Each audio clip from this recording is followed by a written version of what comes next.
iPhone XR, is it worth buying in 2020? In 2020, should you buy the iPhone XR or not?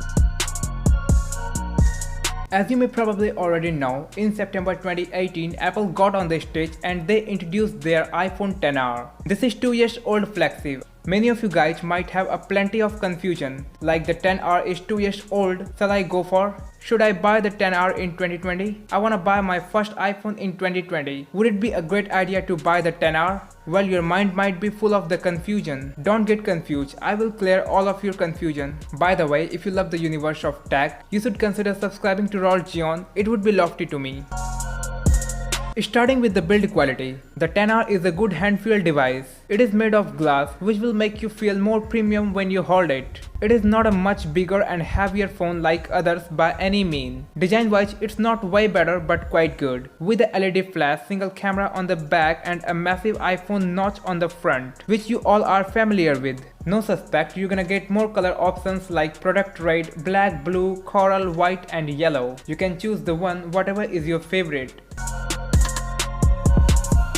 If you are an Android user, I know pretty well, you are used to at least 1080p OLED panel. But it's not that with the iPhone XR. The XR does have a 6.1 inches 720p liquid retina display same as the iPhone 11. Instead of OLED, you gotta stick to LCD panel just because of being the cheapest flagship iPhone. You might be wondering the XR does have a 2 years old chipset. Does it make sense in 2020? The XR is powered by 812 Bionic chip. This is also based on 7nm process. With the help of this chipset in the XR, you will be able to play more heavy game, you will be able to run more heavy application without facing any problem. 812 is not as powerful as 2020 A14 or 2019 A13 Bionic chip, but still you can make do with it perfectly.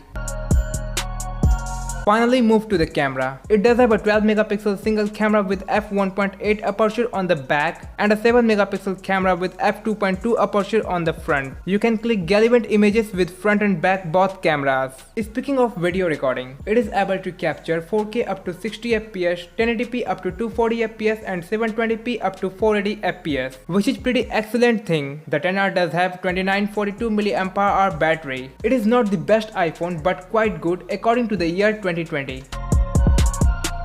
If you are looking for a flagship iPhone in the less price, so the XR is the best option for you. No any flagship iPhone is available at this price segment. If you bent on buying the XR, currently it's not the best time to buy. The reason the iPhone XR is much expensive for now. 64 gigs is cost at 44,999 and 128 gigs is cost at 49,999. You should not go for the XR at this moment. Bear with it for a couple of weeks. Let the price get dropped.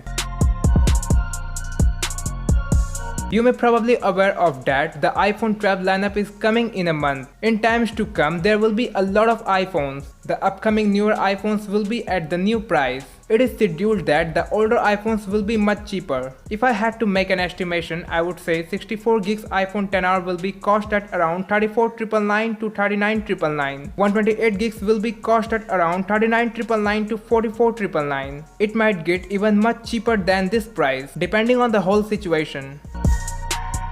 The iPhone XR is expected to be sold in the Flipkart Big Billion Days sale in 2020, so it could be cheap there too. Do a comment which phone you are using currently and why you wanna upgrade to your current phone to the iPhone XR.